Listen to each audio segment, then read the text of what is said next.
There you go.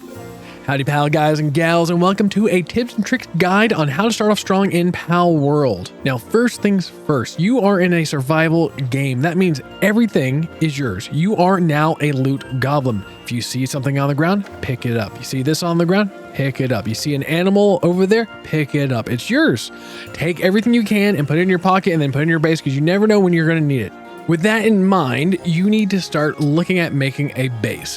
One big problem with a lot of survival games is where to put your first base. There's so many choices. The map is very, very large, and it's hard to say like where you may want your ultimate base to be. But starting off, I would recommend just down the hill from the Plateau of Beginning is a nice little starter area you can build a base. I do have my main base right here, and it has some advantages we'll get into later, especially with raids. But starting off, I would suggest right here. You put that little thing right there. So what's nice about this area is it has a lot of natural resources around, and the pals here will go and harvest things that are within the sphere of influence. So as you see here, the sphere of influence comes all the way over here. It includes an iron node, some berry bushes, trees, some rocks, and some of the little pal ore little nodes. As you see, they're just decimating all the rocks and things around.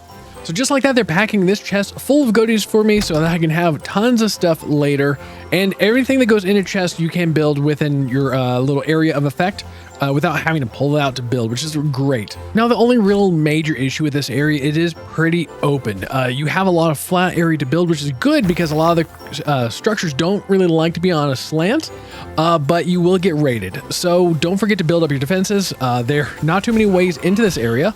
You have this little bridge on this side, and on the right side here, you have a nice little entrance for them to come in. So building up, especially over here out of the way, is important to prevent those raids from coming into your base and destroying everything, because they will. They are very vicious. Now, do bear in mind that you're going to need a level 2 miner in order to mine the copper, but everything else should be cleared out pretty easily with your guys. So when you're building your base, you cannot actually move like things once you place them down. You have to actually destroy them. Luckily, you can destroy them, get your things back. You just go into building mode. At the bottom of your screen, you see, well, on me, it's C disassembly mode, and you can click and destroy anything, and you get all your resources back. So you're not out of materials if you place the wrong thing in the wrong location, or if you want to move your base eventually. You just have to destroy things. So be mindful of that whenever you're putting things down. So my current position that I've been playing with in the early game has been over here on the right side here. It's at the top of a kind of steep hill, which has been a little hard to build on. But the nice thing about this, any raids that have come, either from down there's a little entrance, or over here, there's a big gap, and they haven't been able to get across that gap. They kind of get stuck here, and I crossed to take them out. Also, this tree does produce fruit that gives you, I guess, moves that you can put on them. The only other way they can get in is through this side over here, which makes it a lot easier to defend against any oncoming raids.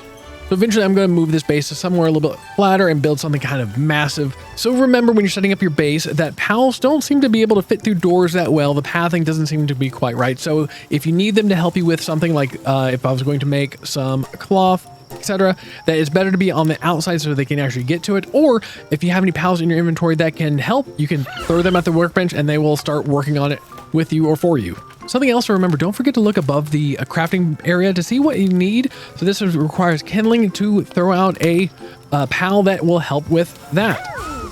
So that way it will start kindling that for you. Other things that I found is sometimes pals get stuck. Like this cinnamoth up here, it's just a big old dummy stuck in a tree. It can fly, it can get down, it just chooses not to. So come over, every once in a while you have to come over to your pal box, find it, and then just go ahead and move it out and back in. And then boom, he'll figure it out and actually he won't starve to death in the tree. Something else, if you have pals that you want to assign to different things, like say this guy here, this Tom Bat, you can throw them at what you want.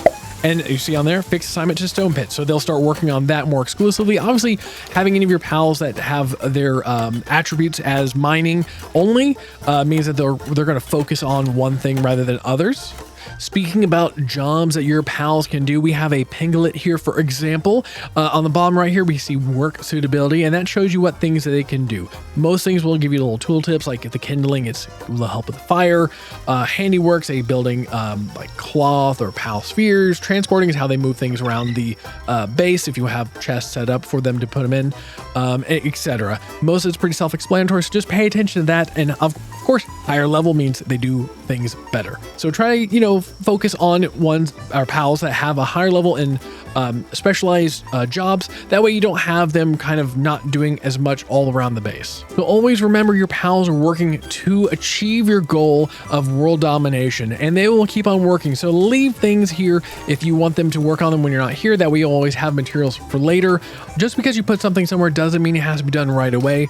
For example, like the campfires, you can just leave food in there and it will slowly cook without a fire pal helping out. And also, it doesn't appear like they'll ever spoil, so it's a good way to kind of store food that you're worried will spoil quickly, and then just come get it whenever you need it. Next, let's talk about combat. You have a couple tools at your disposal. I have the crossbow at the moment, and so you can weaken and damage pals all you want as well. Remember, you have a dodge roll. Important to remember that because it's going to save your butt a lot, because a lot of their attacks are just too quick, and you're going to need to get out of their way ASAP. But of course, you'll be using your pals a lot, so they will fight for you. There are a lot of bigger creatures, or if they get into a little trouble, you can abuse the pal system, pull them back before they get hit, throw them back out. That way you can save them from taking fatal damage too quickly, and get them out of the way before they take anything. Look at that, and just be, back and forth. Now, bear in mind, they will be targeting you, so you're gonna have to know your dodge rolls and get out of the way while you weaken up your pal. Ooh. And you're mine. Become my friend. So the map is very, very large. You will be unlocking tons of teleport sites all over the map, but to also help you move around faster, don't forget you have while running, you can crouch to slide, and then if you have your glider, glide really far distances really quickly. As a final early game tip, you'll see lit around the map these eggs. Now you can't hatch them without unlocking the egg incubator first. The egg incubator you can see right here is unlocked when you get ancient technology points. So the two ways I'm familiar with is fight a boss, like the 38 Memorest, which you're not going to do early game, or take out the Tower of Rain Syndicate. You won't be able to get to them probably before level 15, defeat them, but just around the corner from the Tower Rain Syndicate, you have a level 11 Chillet. When defeated or captured, will give you 1 ancient technology point. So those are my top tips for starting Palworld strong. If you like what you saw, don't forget to hit like. If you want to see more, don't forget to subscribe. Until next one, bye!